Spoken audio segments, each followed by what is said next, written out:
John Bead has just launched a new bead called the Cylin bead. It's a cylindrical bead unlike anything you've ever seen or used before. It's made with advanced technology and refined manufacturing. They are smooth, consistent, and have the most brilliant colors.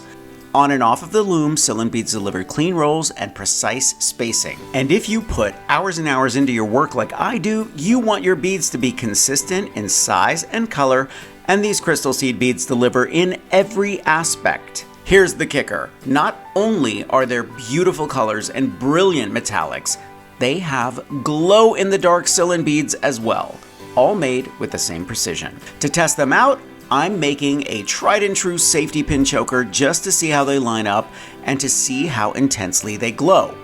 One of the things I love about a safety pin choker is that it looks like an Egyptian collar, and it's a terrific conversation starter when people realize what it is. I'm using black safety pins, but the silver and gold pins would look wonderful too. Watch how easily they slip onto the pin. I thought this was going to take forever, but once I started filling each pin, it went pretty quickly. You'll need to fill about 100 pins for this particular choker. Once you start putting them on your cord, you realize how consistent the size of each bead is. This is so important if you loom or do peyote beading. Measurements are crucial. I am loving how they glow in the dark.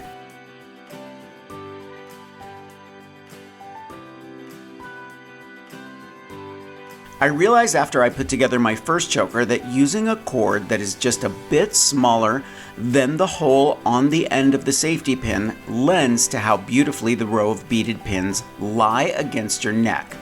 This is a 3mm cord, and it works beautifully with these particular pins. To keep the beads on the cord, I'm going to add a beautiful donut bead from one of my Czech glass bead boxes and then tie a knot to keep everything in place. Make sure to check out the new Cylin beads from John Bead. I'll leave a link in the description. Anything and everything you need for your beading projects, John Bead has it. I'm going to leave a link for everything I used for this project in the description below. Thumbs up if you like this video, leave me a comment and I will get back to you. Subscribe to my channel if you haven't already and press the notification bell so that you know I have a new video. If you want content I don't share anywhere else, follow me on Patreon. And if you want even more inspiration, grab one of my craft books. I think you'll like the Big Ass Book of Bling, and I'll see you real soon. Bye everybody.